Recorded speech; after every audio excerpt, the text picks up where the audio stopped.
YCP rebel MP Raghuramakrishnaraju ఆసక్తికర వ్యాఖ్యలు చేశారు. ఇక వైఎస్ షర్మిల కాంగ్రెస్లో చేరిన తర్వాత సుమారు 40 మంది వైసీపీ ఎమ్మెల్యేలు హస్తం పార్టీ వైపు వెళ్లే అవకాశం ఉందని సంచలన వ్యాఖ్యలు చేశారు. ఇక సరైన అభ్యర్థులు లేరని భావించిన కాంగ్రెస్ పార్టీ వచ్చే ఎన్నికల్లో 7% ఓట్లు సాధించే స్థాయికి చేరబోతుందని ఆయన జోష్యం చెప్పేశారు.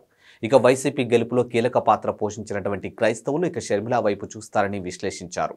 షర్మిల భర్త అనిల్ రానున్న ఏపీ అసెంబ్లీ ఎన్నికల ప్రచారంలో కీలక పాత్ర పోషించుతున్నారని తెలియజేశారు. ఇక గతంలో ఆయన తన బావ జగన్ గెలుపు కోసం కృషి చేశారని ప్రస్తావించారు. రాష్ట్రంలో పెద్ద సంఖ్యలో ఉన్నటువంటి క్రిస్టియన్లు, ముస్లింలు మద్దతుతో కాంగ్రెస్ పార్టీ వచ్చే ఎన్నికల్లో కొన్ని సీట్లు గెలిచినా అతిశయోక్తి లేదని పేర్కొన్నారు. ఈ మేరకు ఆయన మంగళవారం మీడియాతో మాట్లాడారు. కాంగ్రెస్లో చేరాలని షర్మిల నిర్ణయం తీసుకోవడంపై వైసీపీకి ఒక పెద్ద ప్రమాదం లాంటి పరిణామాన్ని వ్యాఖ్యానించారు.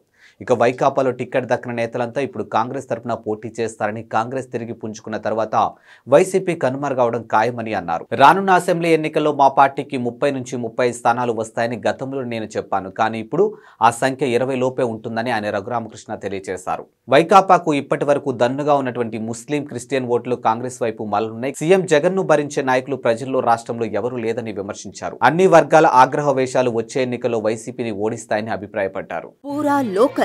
మీకోసం మా ఛానల్ మీ జిల్లాకు, మీ మండలానికి, మీ గ్రామానికి, మీ ప్రాంతానికి, మీ వీధికి, మీ ఇంటికి, మీ వద్దకి, ఎక్కడికైనా ఎప్పుడైనా మా పూరా లోకల్ ఛానల్ వస్తుంది. మీరిచ్చే సమాచారాన్ని అందరికీ చేరువయ్యేలా చేస్తుంది. మీ గొంతుకని ప్రతి ఒక్కరికి వినిపిస్తుంది. మీకు ఎల్లప్పుడూ అందుబాటులో ఉంటుంది మా పూరా local. Your choice for local voice. పూరా లోకల్.